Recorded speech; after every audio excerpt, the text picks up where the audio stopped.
Hello student, welcome back. Teacher Manisha YouTube channel पर आप सभी स्टूडेंट्स का बहुत बहुत स्वागत है। आई होप स्टूडेंट्स आप सभी लोग बहुत अच्छे होंगे। तो स्टूडेंट्स, आज मैं आपके लिए लेकर आई हूँ क्लास 6 का चैप्टर नंबर 9, जिसका नाम है व्यापारी, राजा और तीर्थयात्री। इससे पहले वाले चैप्टर 8 में हमने पढ़ा था खुशहाल गांव और समृद्ध शहर, जिसमें हमने जाना था कि लोहे का प्रचलन 3000 वर्ष पूर्व शुरू हुआ। उसके बाद कृषि उत्पादन बढ़ाने के लिए कौन कौन से कदम उठाए गए, साथ ही साथ मथुरा नगर के बारे में हमने देखा कि वो कैसे महत्वपूर्ण होता गया। उसके बाद देखा शिल्प तथा शिल्पकार, जिसमें उत्तरी काले चमकीले पात्र भी हमने पुरातत्वविदों को पुरास्थलों पर मिले थे, वो भी जाना। तो आज की इस क्लास में हम पढ़ेंगे चैप्टर नंबर 9। बिना किसी देरी के स्टार्ट करते हैं। तो स्टूडेंट्स, इस चैप्टर का नाम जैसे बताया कि व्यापारी, राजा और तीर्थयात्री है, जिसमें हम व्यापारी कहाँ कहाँ व्यापार करते थे, राजा क्या क्या काम करते थे और तीर्थयात्रियों के बारे में भी जानेंगे कि किन किन जगहों पर वो तीर्थ यात्रा पे जाते थे। तो इस चैप्टर को मैंने 4 बेसिक पॉइंट में डिवाइड किया है ताकि हम इसको अच्छे से समझ सकें, और इस 4 पॉइंट्स में ही हमने इस चैप्टर को कवर भी करना है। तो जो पहला पॉइंट है, इसमें हम पढ़ेंगे व्यापार और व्यापारी के बारे में, जो है व्यापार और व्यापारी। और सेकंड में हम देखेंगे समुद्र तटों से लगे राज्य, समुद्र तटों से कौन कौन से राज्य लगे हुए हैं। और साथ ही रेशम मार्ग की कहानी, रेशम मार्ग की कहानी हमें क्या बताती है, रेशम मार्ग क्या होता है। और साथ ही फोर्थ पॉइंट में हम जानेंगे भक्ति की शुरुआत कैसे हुई और भक्ति आंदोलन क्या होते हैं। तो पहले पॉइंट से स्टार्ट करते हैं। पहला पॉइंट है व्यापार और व्यापारी। इसमें सबसे पहला पॉइंट हमें बताता है कि व्यापारी बहुत सी वस्तुओं को जहाजों, समुद्र के रास्ते, स्थल मार्ग से रोम ले जाते थे। तो बहुत व्यापारी जो थे, बहुत सी वस्तुओं को बेचने के लिए 2 मार्ग थे। एक तो था जल मार्ग और एक था थल मार्ग, स्थल मार्ग भी बोलते हैं। तो जल मार्ग के जरिए, जहाजों के जरिए समुद्र के रास्ते ले जाते थे रोम बेचने के लिए, और साथ ही स्थल मार्ग के जरिए भी ले जाते थे रोम वस्तुओं को बेचने के लिए, जो कि यहाँ पर एक रास्ता आपको दिखा देती हूँ। जैसे ये इंडिया का मैप दिख रहा है, तो इंडिया के मैप से ये जल मार्ग से यहाँ से होते हुए रोम पहुँच जाते, जो कि इटली में है, और ये स्थल मार्ग से होते हुए इधर से भी रोम पहुंच जाते हैं। तो इस तरीके से जल मार्ग और थल मार्ग से व्यापारी व्यापार करने जाते थे। उसके बाद है व्यापारियों ने कई समुद्री मार्गों की खोज की। कई बार व्यापारी अपने रास्ते से भटक गए और उन्होंने नए नए समुद्री मार्गों की भी खोज की।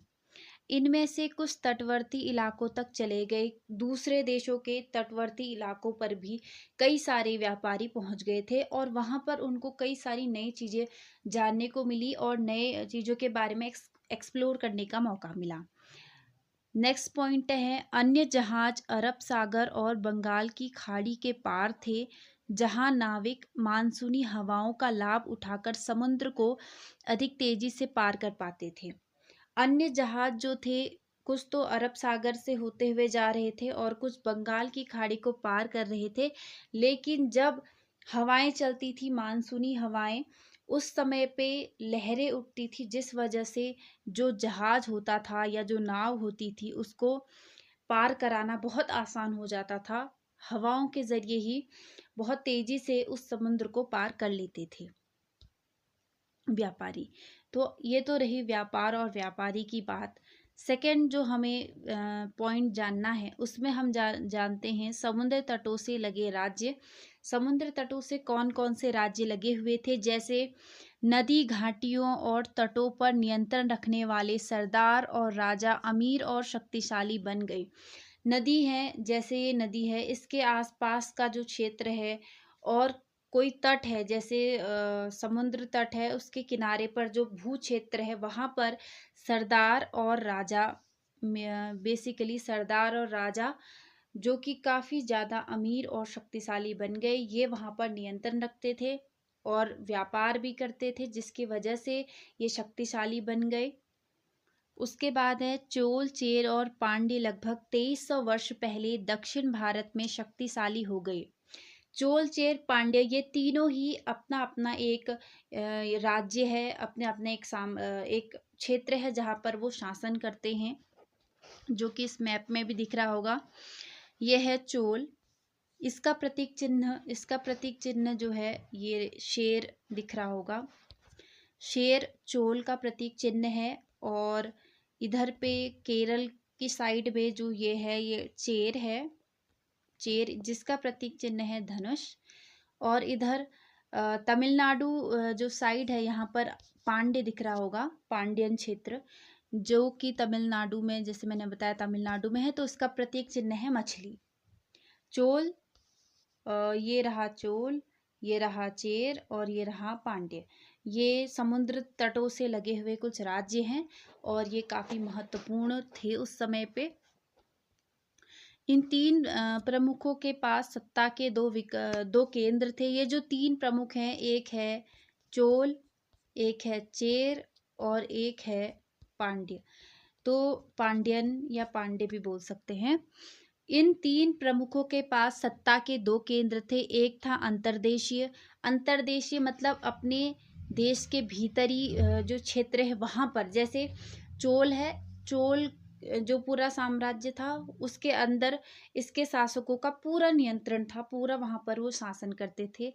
और दूसरा जो सत्ता का जो केंद्र था वो था तट पर, उसके जो चोल क्षेत्र है जैसे मैप पे भी दिख रहा है, तो इसके तट के किनारे पर ये पूरा चोल शासकों का यहाँ पर नियंत्रण था। तो दो सत्ता के केंद्र थे, एक तो ये पूरा अंतर्देशीय क्षेत्र और एक समुद्र तट के किनारे तट पर।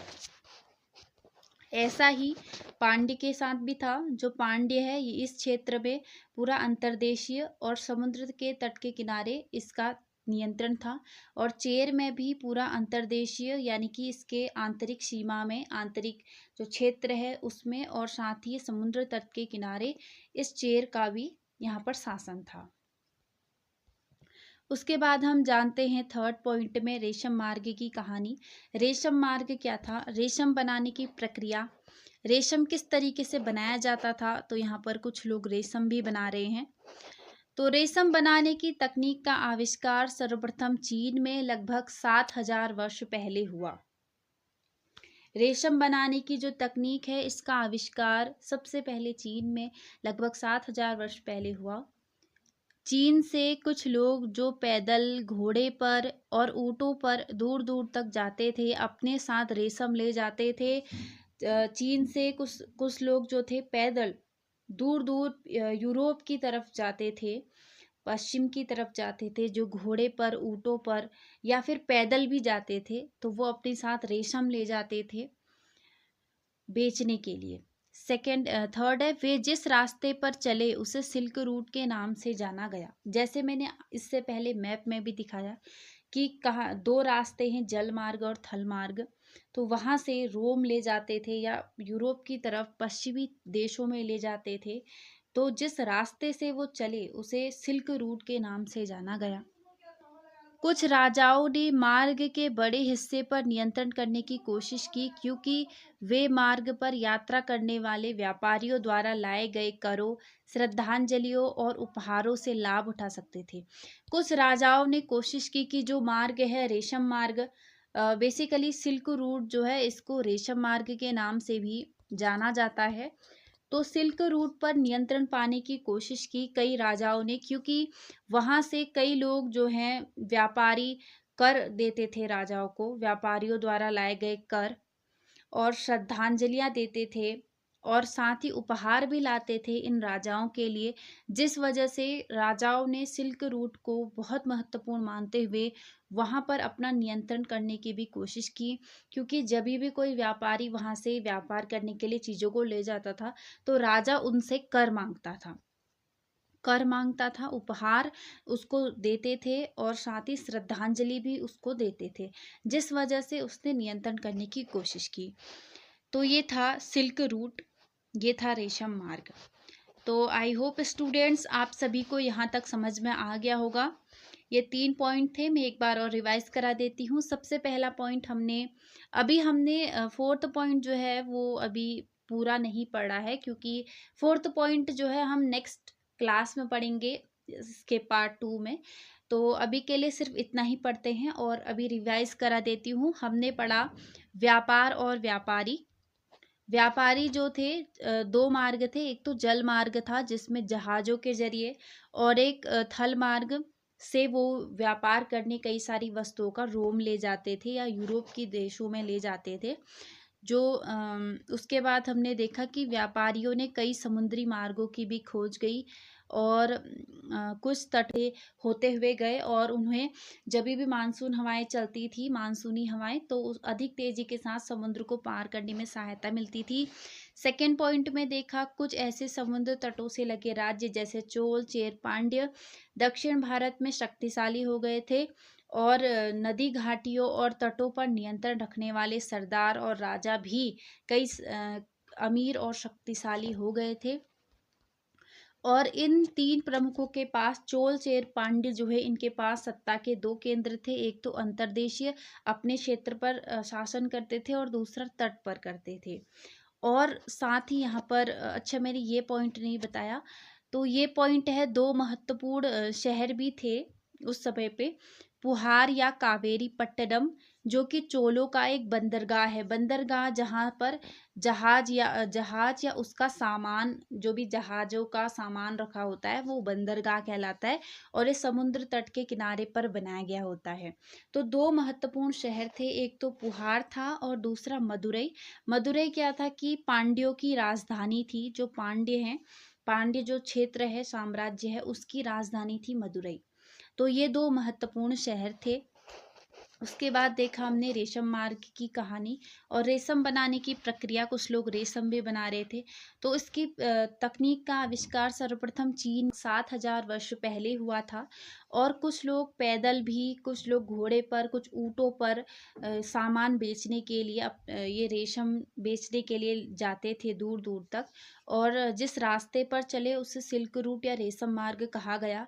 और इन रेशम मार्ग पर, इस सिल्क रूट पर कई सारे राजाओं ने अपना नियंत्रण पाने की कोशिश की, क्योंकि उनसे वह कर प्राप्त करता था, श्रद्धांजलि प्राप्त करता था, और उपहार भी उसके लिए लोग लाते थे। तो स्टूडेंट्स, आई होप आपको यहाँ तक समझ में आ गया होगा। कहीं पर भी कंफ्यूजन हो तो आप कमेंट सेक्शन में लिख सकते हो अपना डाउट और कंफ्यूजन। तो अभी के लिए सिर्फ इतना ही स्टूडेंट्स। इसके बाद का जो बचा हुआ 4th पॉइंट, जैसे भक्ति की शुरुआत है, वो हम नेक्स्ट पॉइंट पे देखेंगे, एमसीक्यूज देखेंगे, और साथ ही साथ मैप भी देखेंगे। तो अभी के लिए इतना ही। Bye bye and take care.